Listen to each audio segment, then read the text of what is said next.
All right, greetings and humble salutations. Happy Tuesday, everybody. I hope y'all are doing well. As we're getting started, welcome to another Talk Tuesday with our wonderful dream team. Which everyone's going to introduce ourselves, not introduce ourselves, check in about ourselves very shortly. Team, how y'all doing? Y'all look amazing. How's everybody doing?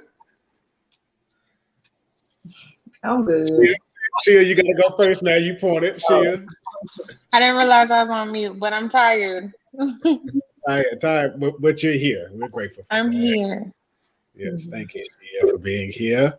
All right, Jeremy. I'll say I agree with Shia. I'm tired, but I'm here and I'm ready. It's the educators for me. All right. And Brooke, Shane. Yeah, just grateful to be in this space. All right. Thank you. Thank you for that reminder. Shane, you don't get off the hook, Shane.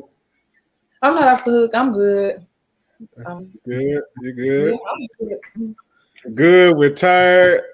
We're grateful, but we're here. We're here. All right. So we're not going to be long tonight. We're excited to discuss topics that we've been discussing all September. It is crazy to believe that 2021 is more than halfway gone. Yeah. But we've been discussing something very important. Feel free to dive in any time. We've been talking about suicide prevention and self-care. These are typically taboo subjects, and normally but we're same things that we face as well. We face these things, we don't talk about them like we always could. But as therapists, I'm sure that you all have visited this conversation once, twice, or 12 times, one or two. So let's recap and just talk about like how important it's been this month, and we can start with inception of the idea, even to the carrying out, and even sometimes how we don't always feel like we can do it, but we do it. So let's jump in. We can start off with that. So we starting off with the inception, you said, right? Let's do it. So I mean, I think what people have to realize is that, because we're just talking about suicide right now. So a lot of times before you even get to that point, you get small things like small depression. Like people think, oh, this is just depression. I'm just not feeling good right now. So it's kind of important to keep note of times that you're just not feeling, even if you're just not feeling yourself, to make note of that for one. And y'all can take another. Yeah. So we're talking about inception of the topic of suicide and how we came up with that, or suicide itself? Let's talk about the whole SOS. Let's talk about the whole SOS meeting. Yeah, so Jeremy's the instigator and kind of brains behind that. He really is. He's the ghostwriter. He really is, y'all. Like, I didn't say nothing. I'm not gonna say nothing. He's trying to play the background, but he really is. So we really, SOS and saving ourselves and remedy everything that we do is surrounded by us being the person that we need. And so with suicide prevention, saving ourselves, this just kind of being an extension of that. We wanted to bring awareness to suicide. It can be deemed as a taboo subject, especially in the Black community, but it's so taboo, but it's so prevalent. It's not something that doesn't happen. These things happen, and I can guarantee you, if you ask somebody, they know somebody Black, who's died by suicide. And so it's something we want to bring awareness to, and we want to, help think about, suicide prevention. We want to help everyone recognize ways that we can possibly prevent, someone from successfully, dying by suicide. It's not something that we want. And so we decided that we were going to initiate the hard conversations, the things that we don't talk about, something that people struggle to say, I don't want to mention it. Well, we want to mention it. We want to bring it up and bring it to the forefront because it is something that happens. And, it shouldn't be something that people or their families, live in shame with. And so I wanted to make, this conversation something that was had.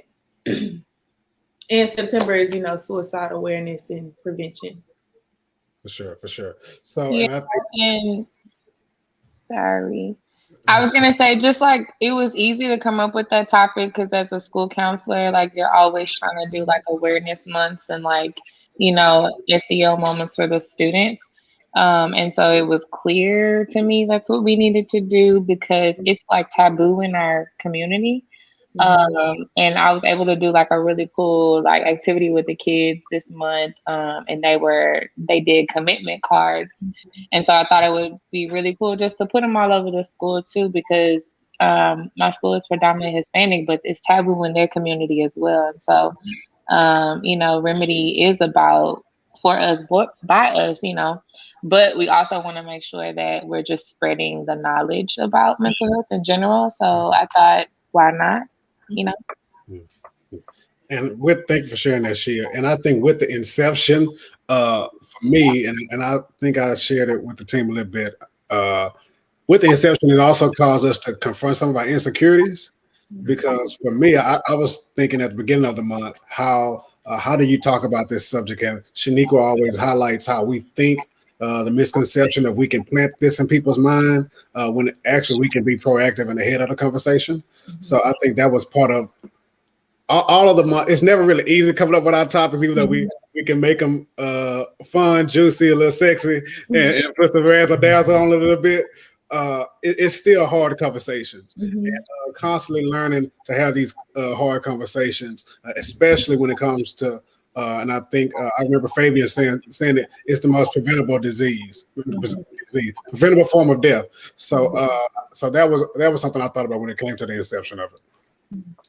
Yeah, and I'll just say that when we came up with it, like it's kind of a duality in the name of saving ourselves, because like Brooke said, it's one of the things that we concentrate on is actually being there for yourself, being the person that you need in that moment. So you're saving yourself, but at the same time, like Deontay and like she was touching on, we do a lot of our stuff for our people.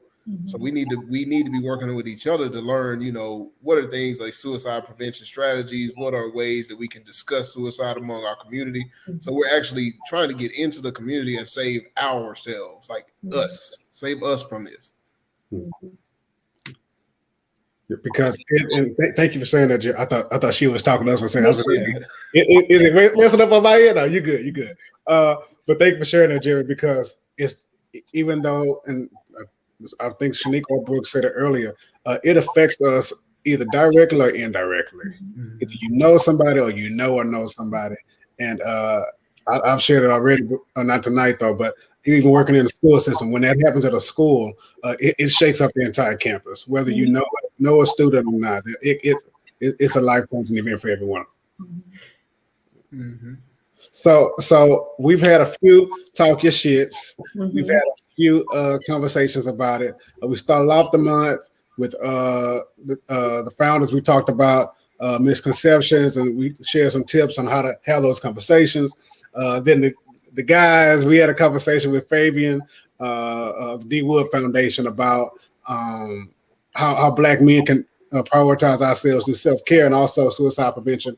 He shared his story, as well as holistically Ash and Brooke had an amazing conversation on Thursday. If you have not seen it, you need to go check that out on Instagram like tomorrow, like after this stuff.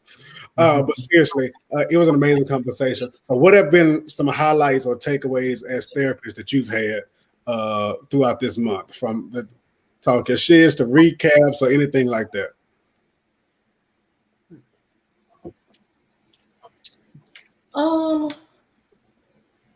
Some of the things that I guess I took away from this, or some of the things that I know that we discussed, were, really highlighting and making people aware of the necessity to have support for the supporter. When you have someone who, is suicidal or experiencing suicidal thoughts, we provide tips for how to support, and they ask, well, what do I do for myself? How do I prevent myself from burning out? But also we talked about having a team of support, for that person, and recognizing that you can't do those things alone. And so having support for yourself, but also, you know, gently passing that person off to, you know, a trusted circle of people who can support them in areas that you may not be able to, or at a time that you may not be able to, you know, and recognizing that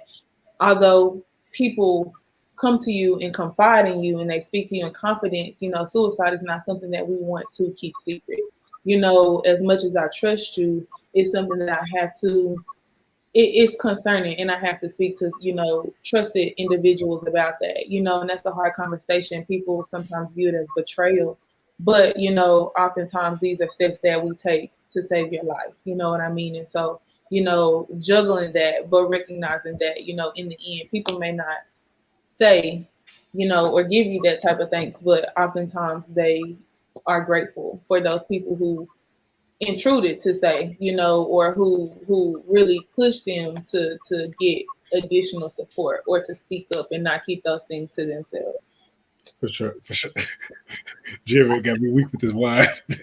No. Did that just slide on the table, man? Did that just slide on the table? Mm-hmm. No, but You know. thank you for saying that. And when you said surrounding yourself with support, also made me think about, and I'll let Jerry chime in on this as well. When Fabian was talking about a culture of support and how we surround ourselves with people, because it's not, prevention is as he said, like an umbrella term. So it's not just a one instance or a one step deal, but the cultural support, because you cannot do everything on your own.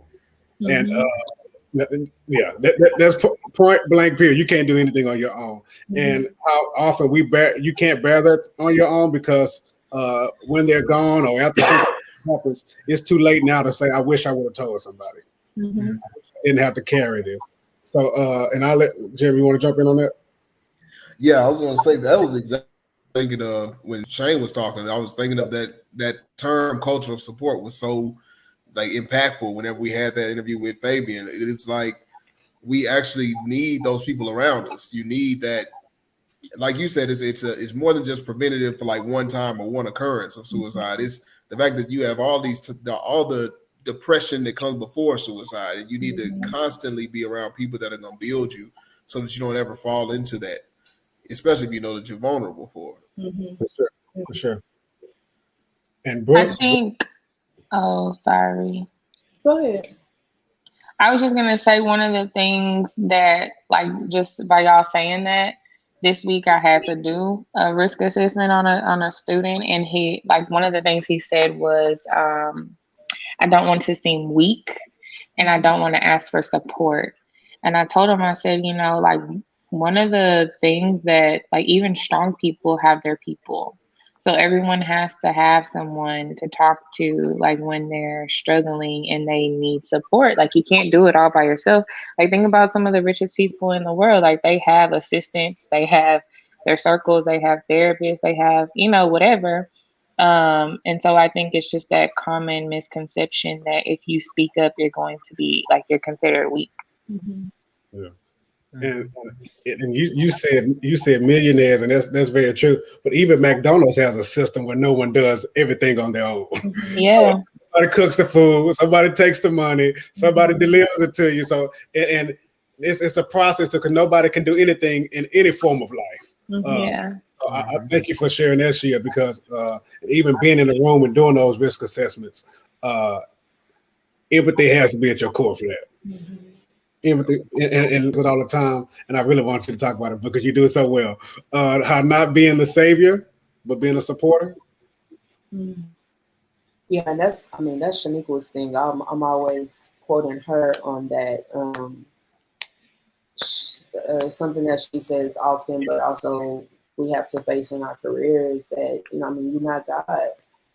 Even if I have somebody who's suicidal in my office and I safety plan with them, I have to trust that when I release you, this safety plan is going to be followed. And of course, if I can't trust that, then we take other measures to ensure your safety.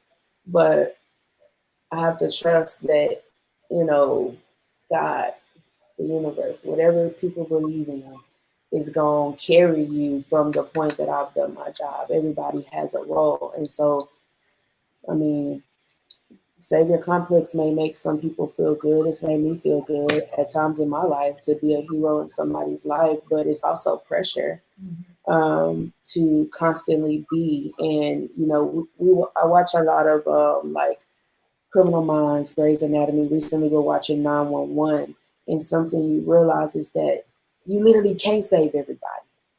You're gonna lose some people. Some people gonna slip through the cracks. But also, maybe for this one person, it's just meant for me to plant the seeds. Or for this person, it's meant for me to water the seeds that have already been planted. And this one is meant for me to harvest. And so kind of being aware, and yeah, I mean, you just can't save everybody. You gotta get that savior complex in check, because it'll wear you out. It'll devastate you because you can't, you know, something I think we talked about when we were introducing the topic is that, you know, if somebody wants to die, no matter how much safety planning you do, no matter how long you lock them up in a hospital, if somebody wants to die, they're gonna die. And that's something hard. But I think working in the mental hospital, we've had to face that. Shaniqua's had an experience where she's actually lost a patient, and that was hard.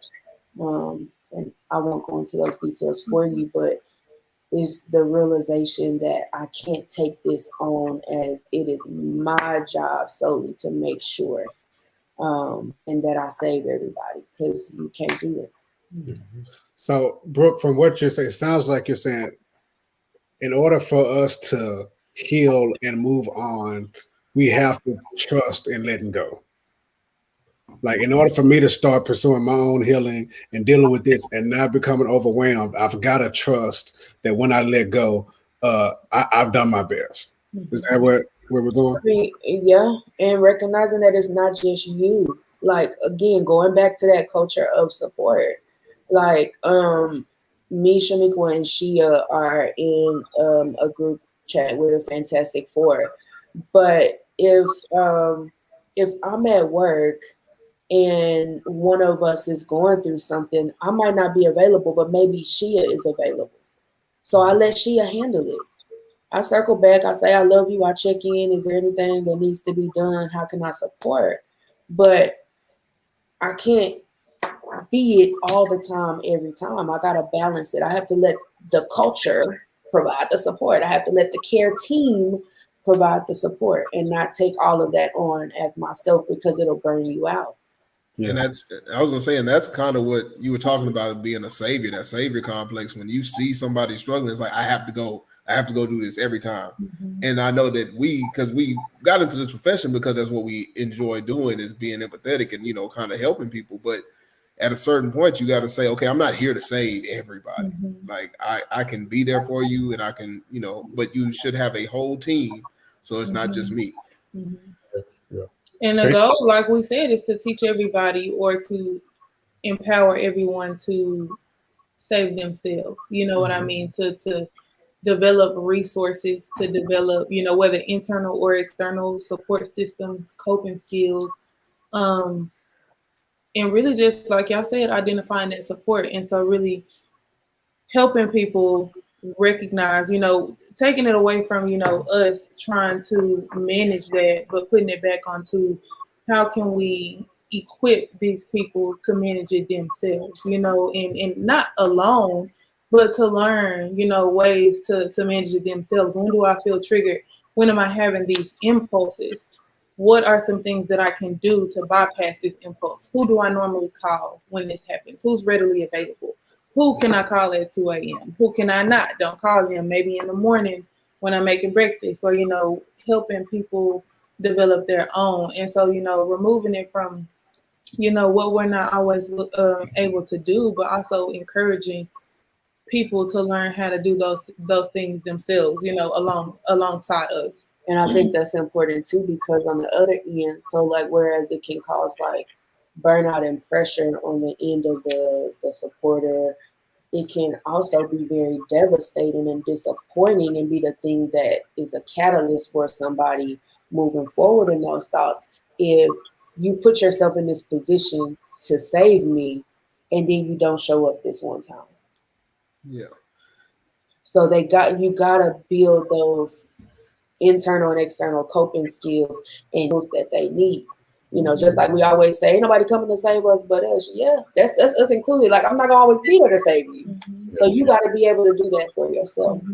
And that goes back to, like Beyonce said, addressing the elephant in the room. Essentially, like, you know, are you feeling suicidal? Are you thinking about killing yourself? You know, and I can, you know, I've learned to, you know, frankly ask those types of questions, but to some people that can be difficult to look somebody in the face and ask them something, you know, like that, or to sit in someone's face and say that, yes, I am, you know, and be vulnerable in that open and exposed to say, yes, I actually am, and I have been, and I have weighed. And when I get the moment, you know, I'm gonna do it. You know, it takes a lot on both ends to ask and also to express, you know, those things. And so I don't know, just it's hard, but we want to spark conversation on having those conversations. You know, if I ask somebody if they're feeling suicidal and they don't feel that way, they're gonna say, no, of course not. I'm feeling lonely, I'm a little tired, you know, I've been down, you know, but I don't want to kill myself. You know, you ask me about something that doesn't apply to me, I'm gonna let you know it doesn't apply. But oftentimes it really just takes somebody being Saying the hard bold thing. enough to ask you that type of vulnerable ask question. Like, it's that's vulnerable for me to sit and to ask you something like that, you know. But It's also an avenue of saying, I see you. I see you, absolutely, I see you. And we see that a lot in working in a psych hospital.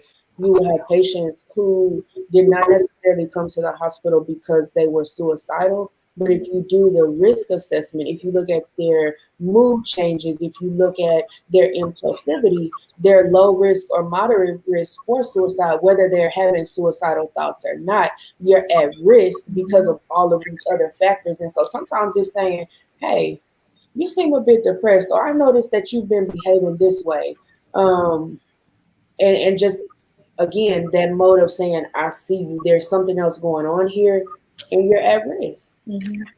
And I want to say that, like, one of the things, because you're hearing from us being like therapists and stuff and people that deal with this stuff a lot, but a lot of people, as you're building a culture of support, your support system has to learn whether or not they have the capacity to deal with certain conversations too. Because if you go into it, you know, I don't want to say half-assed, but like if you go into it not really feeling like you should be a part of the conversation, then a lot of times the energy you give off to that person that really needs to talk to somebody can be detrimental.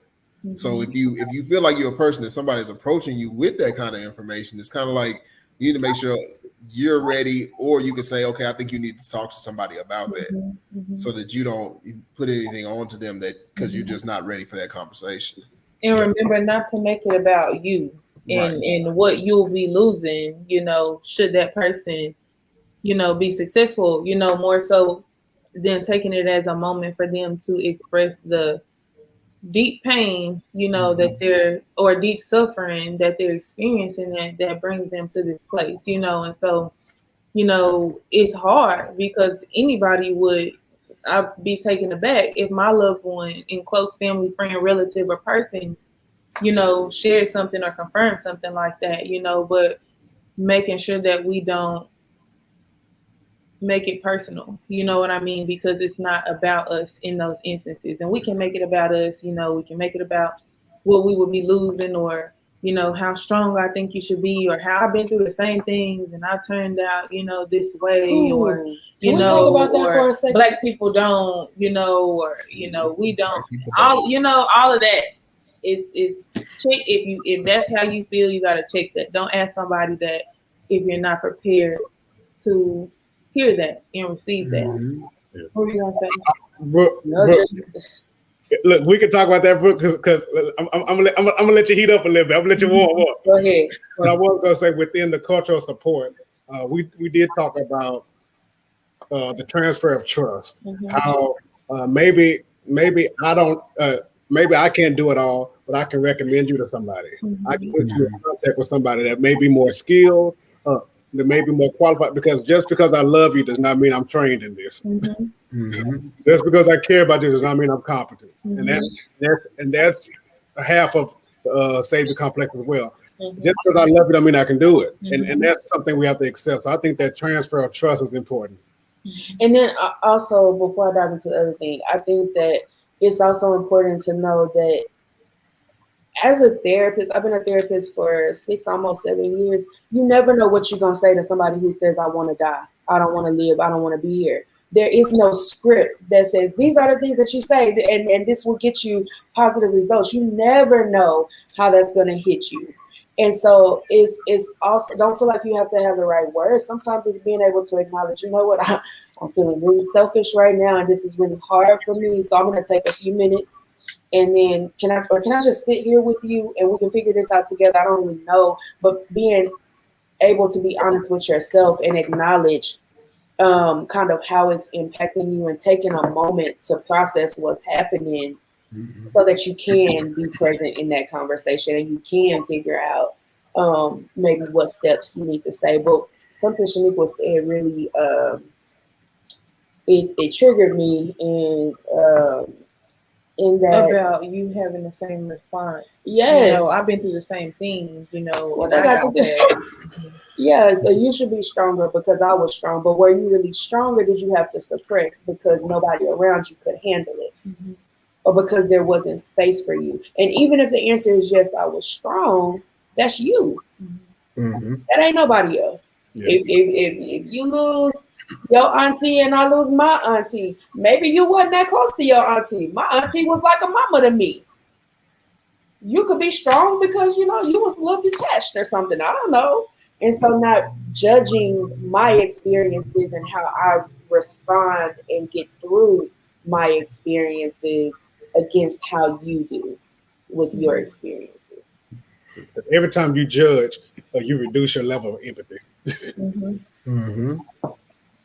Yeah, you never know. You never know. Like it's something like I'm always telling my patients, I'm I'm not special because I get to come and leave and go, and I'm the therapist on this unit. That I'm one bad day away from sitting right where you sitting. Mm-hmm. One impulsive decision away from sitting where you sitting. And that's something that always kind of keeps things into perspective. Your leaders, Your like, little nephew. Yeah, that whole idea that black folks don't do that, it don't hold if you really know these people. Like if you know how people are really reacting to things in the world, like you'll understand that it's not no respect of race or anything else. It's just something that everybody goes through. And so that's what makes it also easier to be empathetic when you start seeing that. I mean, like Brooke said, I'm like one bad day away from being in a whole nother situation. mhm. Absolutely. And we and just black gotta just stay there. and black people are not like, we're not exempt from things because the only choice we've ever had. We never had the choice to be strong or not be strong. So our strength does not exempt us from suffering like everybody else. And I think what adds to our suffering is suppression. Mm-hmm. Because the longer I suppress it, like I have to fight harder to suppress it than I have to fight to deal with it. Mhm. Maintaining that strength alone is enough to break anybody. Like so, Yeah. it happens, and it happens more than we think. You know, and I don't know. I don't know why people don't think that. You know, suicide happens until it's something that happens. You know, close to you, and it's not always something that we can prevent. I want to recognize that also, because there are a lot of people who have a lot of shame around somebody who decided that they wanted to die by suicide, or guilt or things like that. It's not always things that we can do, more so than people are suffering in a way that they don't feel like they have an outlet for. Mm-hmm. And like something that holistically Asha and I were talking about was oftentimes what we see in the Black community is like this prolonged suicide. It's in the drug addiction. It's in the overeating. It's in the isolation. It's in the being overly strong and not ever opening up. And we just dying slowly every day. But because just because we're not saying, Killing me softly. killing me softly, like literally. Yeah, and I think that's probably the one that's most overlooked is the fact that like those addictions, those things, those maladaptive behaviors that people do, they all have to do with the fact that like I don't like I've heard people say it with addiction, like they've been addicted to something. They're like, I really don't want to live, and so it doesn't really matter what I do to my body. They'll say things like that about it, but that's the same thing as suicide. You're really trying to kill your body. Yes. Like I've literally had a patient say, I want the drugs to explode my heart. Don't want to take drugs to get high because the patient enjoy that. No, I want this to kill me. They want to die. I want to die. I want this to be done. So let me ask a question. We're gonna pivot to self-care because I think this is a lot for us to unpack and deal with. And I hope that when people go back and review it, we'll actually pause. And I think that's something we should encourage people to do. It's okay to listen to some of this and pause and process it. If you have to come back to it another day, come back to it later, that is okay. That is a-okay. So I do want to know, how do we make this conversation relevant? Because we have in our generation, different generations, we have reasons not to talk about it. The older generation is too taboo for some of them. The younger generation doesn't know who to say it to. Then it's the millennials in the middle that's trying to balance it all, and we need help too. So how do we have these conversations? How do we initiate it? And I think a great point for us to start is acknowledging, like you said, Brooke, you really don't know it till you get into that moment. What it'll demand for you. So what are some ways, even if it's not about in that moment, that we decompress and make sure that we're not carrying all of that with us? How can we do that? And then with that, we can pivot to self-care. I think, the one thing that I take away from all of my training is that, not being afraid to ask. If you're seeing things, if you noticing signs, just not being afraid to ask. And another thing that comes up for me that I think is relevant for Black people is the demonization of suicide within religion. Talk about it. I mean, most Christians are taught that if you die by suicide, one, they don't use the language "die by suicide." It's you killing yourself, and it ain't your body, it ain't your life to take, and you're gonna bust hell wide open. Trigger warning: if this triggers you, please feel free to log off and come back to it. But what I want to say is that's wrong, and it's not right. You can't tell me that God doesn't have the capacity to handle us being so deep in pain that we don't want to do this anymore. And so just the demonization of it, and I know that's what I've been taught mostly growing up. And so times where I've thought about suicide, it's been, oh no, we're gonna go to hell. So I live my life in fear of going to hell, and I suppress those thoughts because nobody want to go to hell. And so, yeah, just the demonization of it. And I want to humanize the fact that no matter what you believe, nobody's exempt from having suicidal thoughts. Nobody's exempt from suffering and from pain. And so essentially remove the shame around it, the stigma and the shame around it, and it allows space to be more vulnerable so that people don't, when you mention it, don't, say, oh, no, we got to keep this in. Don't say that. Like, people are more likely to say, hey, I'm feeling this way, because they know that they may not, they know that they won't get this type of response versus you already know what type of response this will warrant. Quick. I said this earlier. I said, do you know how much courage? I said this earlier. Do you know how much courage it takes to walk yourself into this place that we work, this behavioral health psych hospital, and say, I need some help. I'm feeling suicidal. I can't keep myself safe. I don't have the tools. I'm needing support, you know, and I know that I can't do it. It takes a lot of vulnerability to do that. And that's because they know that they'll be welcomed by people who are willing and ready and able to help versus people who are ready to judge you and condemn you or, you know, internalize what you share instead of just listening and offering support. And so ultimately, being able to offer that support, removing the shame around somebody sharing something like that, and you'd be surprised the amount of vulnerability and expression that you get about, you know, deep suffering, because it's a lot of people who are deeply suffering who, you know, look just like me, smile every single day. You never would have known, post my good pictures all the time. And I'm deeply, deeply, deeply, you know, in sorrow in some way, shape, form, or fashion. And so just removing the shame. I think when we remove the shame, we allow more room and space for people to express that.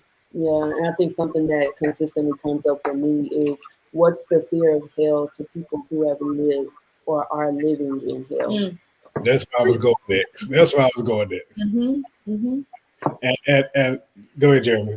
Oh no, I was just gonna add to what they were saying, like just removing the shame from it.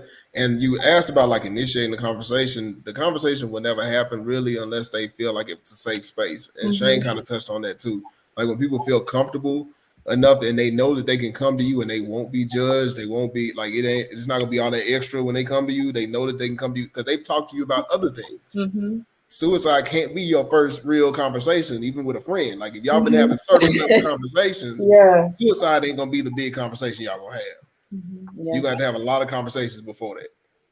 For sure. Oh, for sure. And as a believer, I do the sacrifice of Jesus disservice if I think that this sin of suicide is exempt from grace. And also, when we talk about salvation, when Jesus died, he didn't just die for my sins, he also died for my shame. Because sometimes it's not the sin that I'm carrying, it's the shame of what do I think people are going to say? What is the outlook that people have of me and things like that. And so you put that on top of the guilt of how do we say this right? False teachings, improper theologies. That's a lot to carry. And so I think with our accountability, we have to also model empathy of look, I don't know what it is. And it's great to start with I don't know what you're facing. Yes. Look. You're not always gonna relate. Or even saying like thank you for sharing that with me. You know what I mean? Because it was hard. Yeah, because it's really hard for people to admit that what they're going through, especially if they're sharing like their deepest, darkest fears in the moment. And I think for us too, it doesn't always. It's not gonna sound like, I want to die. It's gonna be like, man, like, I just don't want to do this no more. Like, this I'm tired. I ain't slept in 3 days. Like, and then like just asking questions. Somebody ain't slept in 3 or 4 days. They at high risk. Well, I'm slowly getting my affairs in order, and I'm giving away my prized possessions and valuable things or mementos that I want you to have, you know, of me. And so just recognizing the subtleties that it happens, because it looks different than I want to commit suicide. I mean, I want to die by suicide, or I'm feeling suicidal. But that brings me into, you know, self-care, you know, recognizing that with all that I face, I have to, you know, learn to care for myself. And that's whether I'm feeling this way or I am supporting somebody who feels this way, you know, and recognizing that self-care is really just what you want it to be. Ways you take care of yourself. You know, I think a lot of people think that there's a set way to do it, you know, whether you're spending money or whether, you know, you're going to do something versus I'm not doing anything today. That's my self-care. You know, we have Remedy Rest Day on Thursday. That's self-care, you know, and that's encouraging self-care, and that's to rest in some way, shape, form, or fashion. And so really finding what ways really work for you in regards to self-care, and not basing it off of what somebody else does. Maybe recommendations, but what works for them and how you care for yourself is not how I care for myself. Some people's self-care is spending time with their kids.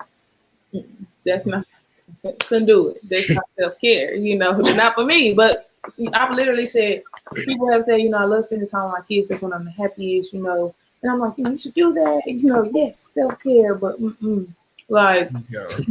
find what's good for you, because some people are like, I'm with my kids all the time, and I'm like, get away from them kids. You need time alone, and so recognizing what works for someone else is not what will absolutely work for you. Is how you recognize what ways you best care for yourself, maybe in the past, or and what has worked, what have I enjoyed, what has brought me the most rest and relaxation, or what has brought me the most joy, peace, serenity, what makes me happy, what do I want, When am I at ease? yes. Yes. Mm-hmm. And those are really tips on how to find your self-care. Literally, those little points right there. What brings me joy? When am I at ease? When am I at peace? When does my life feel the most still? And really maximize those. Make sure that you acknowledge those and really are intentional about those moments. What are you gonna say? I was gonna say that sometimes also, like, a way that you can care for yourself, because people that love you really mean well, is setting boundaries with your support. Mm-hmm. I was gonna say one of the other is, and we kind of bring this up a lot when we talk to like singles and things, when you talk about learning yourself, and a lot of people don't take that time to actually learn themselves. Like Brooke and Shane were saying, ask those questions. Mm-hmm. What actually makes me happy? Because I've had a client to tell basically what Brooke was saying. He spends time with his kids. Or Shane was saying about spending time with his kids all the time. Or he had a date night with his wife that was self-care. I'm like, okay, but what do you do? Like, just you, Mm-hmm. not your wife, not your kids, not anybody else. What do you do? What makes you happy? And he's like, I don't know, because we don't take that time for ourselves. Mm-hmm.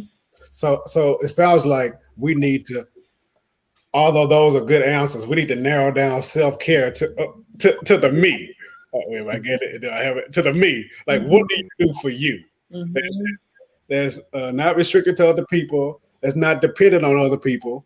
Because what if, especially with kids, they gonna get old enough, what do they want to hang out with you? Mm-hmm. So and figure out what it is for you. And I think Jeremy was leaning to the point. It's almost you got to date yourself. Yeah. And it's okay if something for somebody else don't work for you. Somebody told me recently they're not a fan of massages. Mm-hmm. I thought I can relate. However, whatever works for you works for you. I can't tell you how many clients tell me that breathing do not work for them. Yes. Now I have to walk them through, are you breathing properly? But it don't work for everybody, and that's okay. Yeah. And I think the courage is in trying it. Mm-hmm. Yeah. Yeah. The courage is in trying it. Like, no, and especially when you come from generational trauma responses of being strong 100% of the time and finding your value and strength and always going. Some people do not know how to sit down. Mm-hmm. Literally. Like that's why half of this pandemic is still going on. We don't know how to sit down. And what you were saying about kind of dating yourself, it brings up the idea that people don't understand how to be comfortable with themselves. Mm-hmm. People don't understand how to be comfortable, and you have to be uncomfortable for a minute before you can become comfortable in anything. Mm-hmm. So when you first start, like let's say one of the things that comes up is like going out to eat by yourself, and people don't like to go out to eat by themselves because it makes them feel uncomfortable. But if you've ever done it for an extended period of time, after a while, sitting down by yourself eating is kind of lit, because like you do whatever you want. You chilling. Like you ain't got to worry about talking or nothing. Mm-hmm. And then you find the benefits of it. Oh, I ain't got to wait for a party. I can just sit at the bar. Mm-hmm. Oh, cool.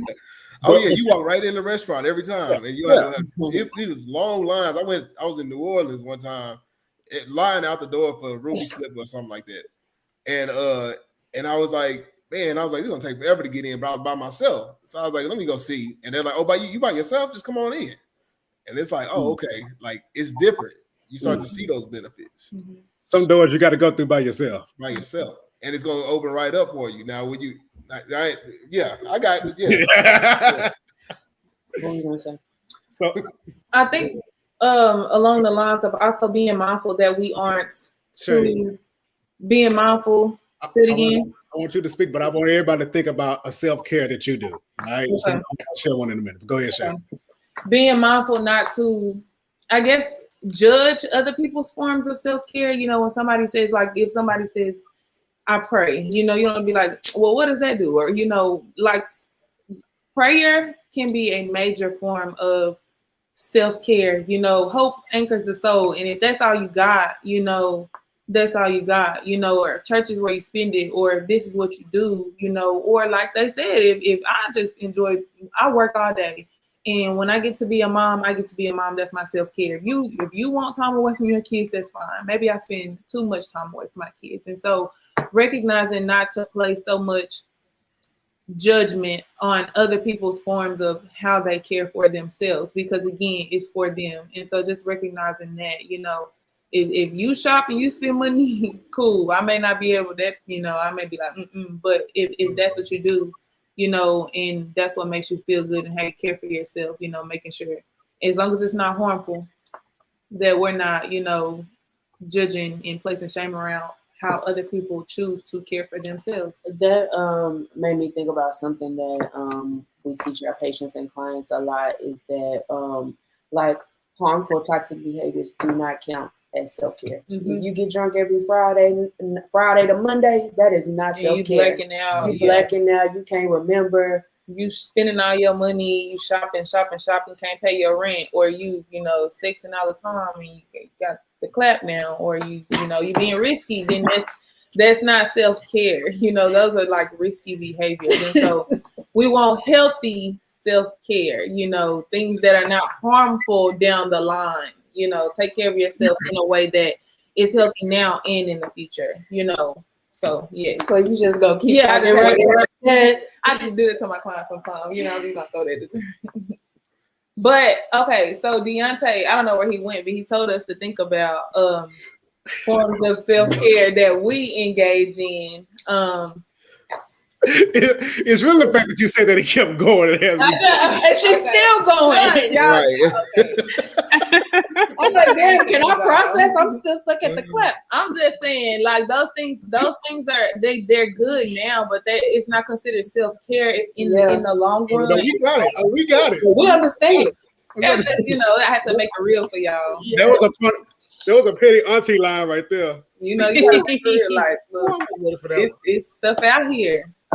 It's our chill. Yeah. But yes, all of that. If it's more detrimental than helpful, that ain't self-care. No, if you got to recover from it, no, that ain't self-care. You ought to be more relieved afterwards. So let's dive into it. What is a form of self-care that each of us do? Make it a good one, though. Make it a good one or two, maybe, that you want to throw out there. All right. So I'll start with mine. What mine is, and I think I've shared it a few times. Vinyl shopping. If I go get me a record, like if I'm in the store, like looking through records, and I find a good one, like that is self-care for me. Driving there, I don't need nobody to help me. Just let me find it. I'm not on a time schedule or anything like that. So that's a form of self-care for me. And I'm all by myself most times.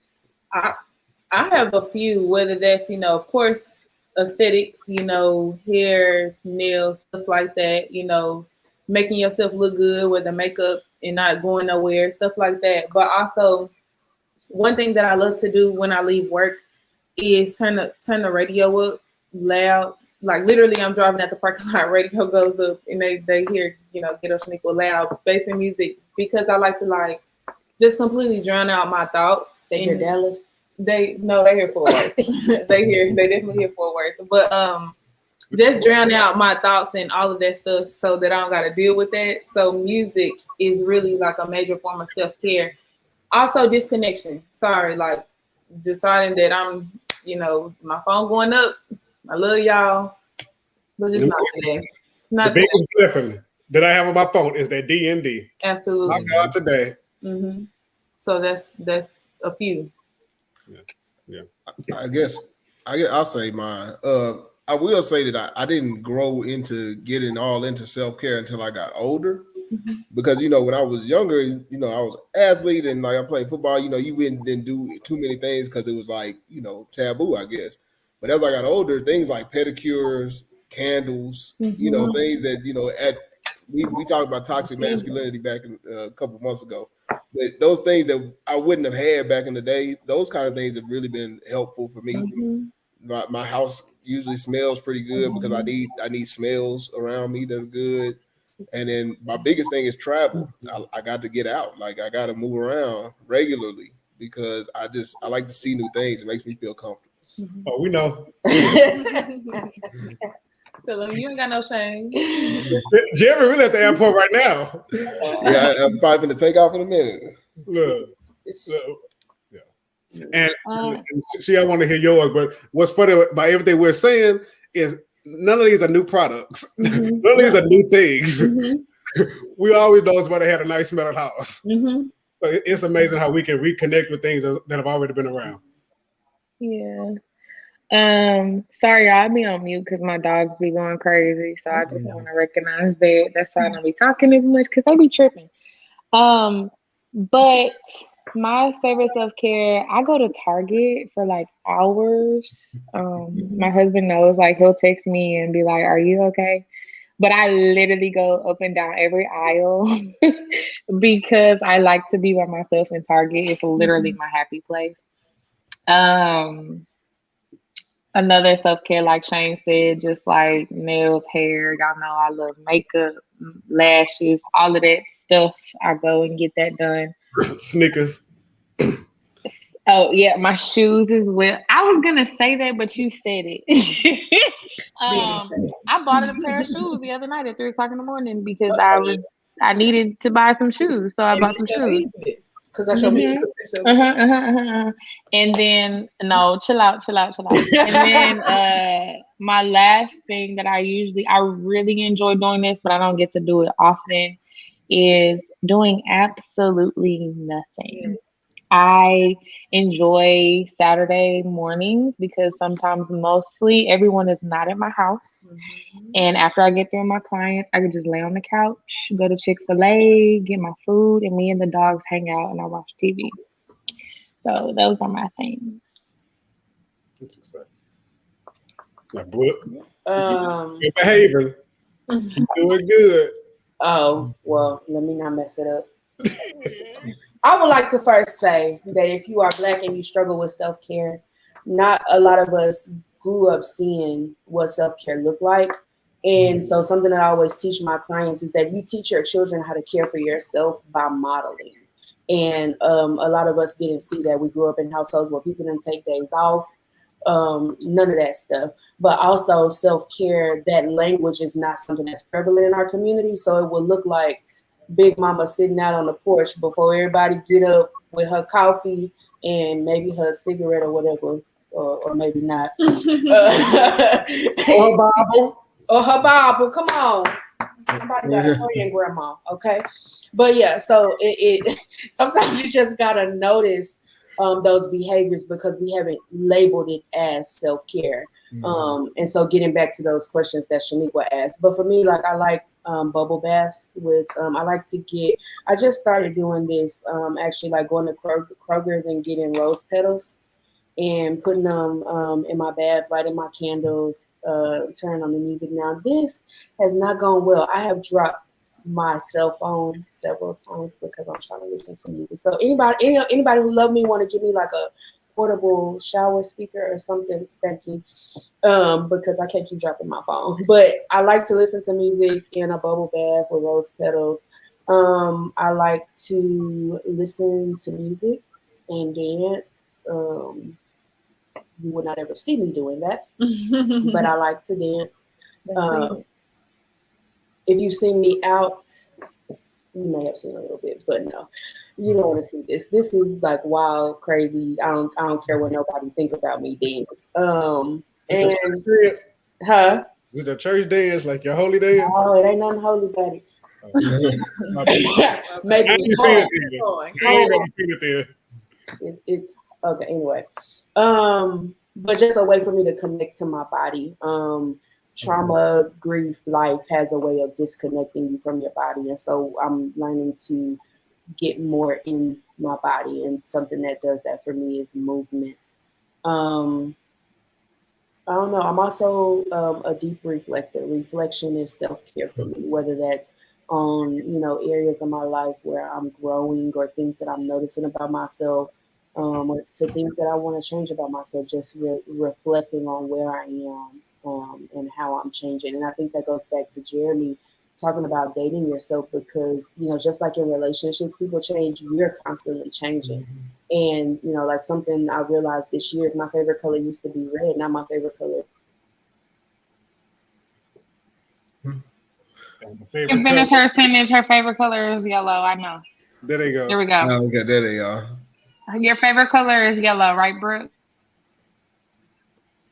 She'll be back in a second. Yeah, she ain't back yet. She'll be back in a second. It's yellow. It's yellow. They're coming in another way. Here they go.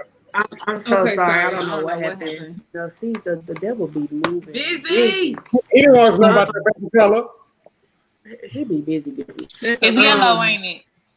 It's yellow. But I know. I didn't even thank you, boo. But I didn't even notice it. It took us going to celebrate a cousin's birthday and doing a little activity. And Shaniqua was asked what my favorite color was, and she said yellow. And I was like, it is yellow. It's my favorite right now. It brings me the most joy. So yeah.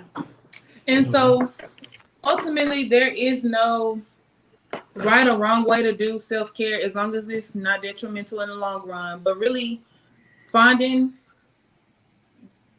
things throughout life, throughout your day that make you happy, that bring you peace, joy, prosperity, that make you money, whatever that is, finding those happy points or those points of satisfaction and finding ways to maximize that. Even if it's a shower, you recognize, oh, I got about 10 minutes, I can turn the music on, or I can, dim the lights a little bit, whatever that may be.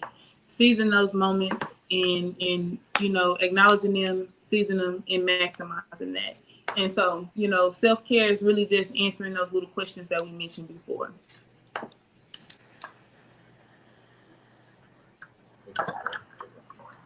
But yeah, with that, those were pretty much the tips and recommendations on how to find your form of self-care, acknowledging those questions that we drop throughout, what brings you joy, who, what, when, where, why, how, basically, acknowledging that and making it bigger than what it was.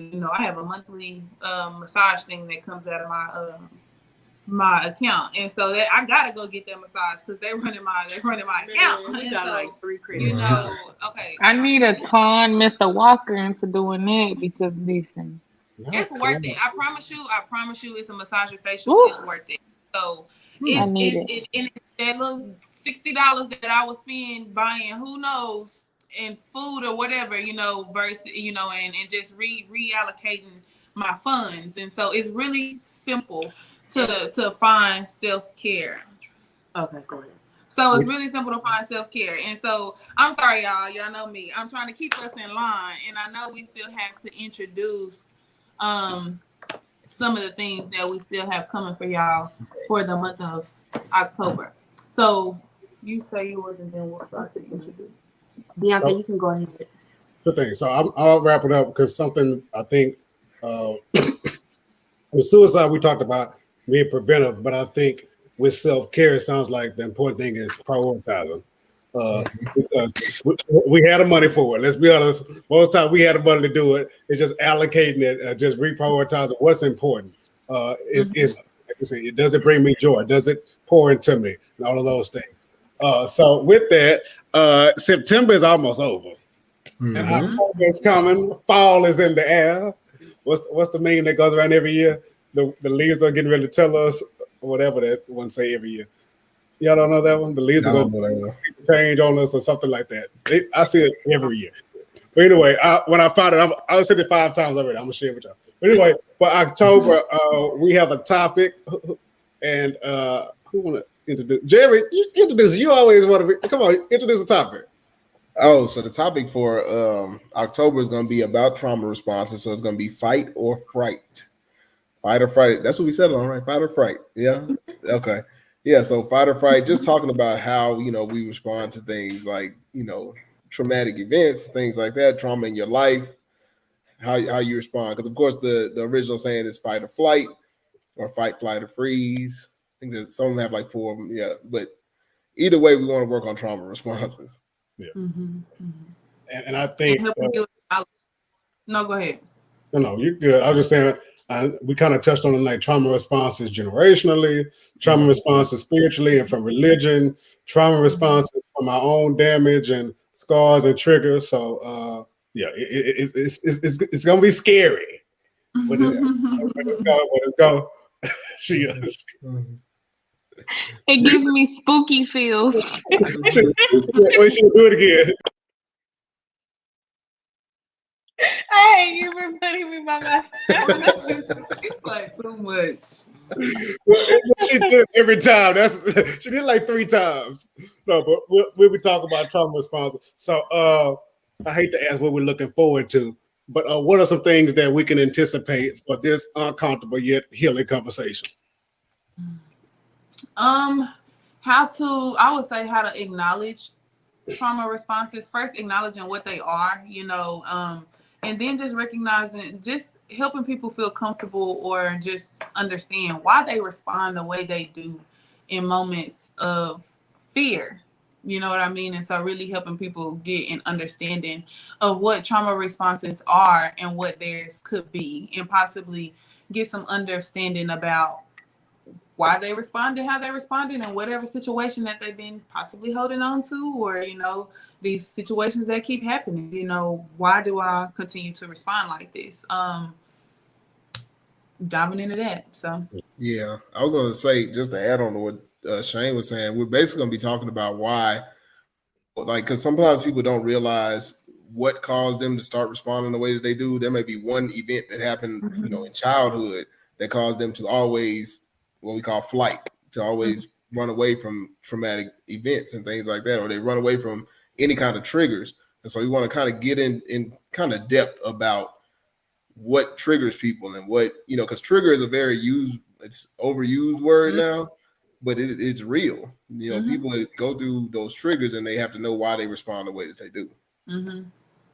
Sure. And what Shane just said about why do we respond that way really reminds me of the great question that Brooke asked us Thursday, which I've rewatched that clip so many times. Who would I be without the responses? Who would I be?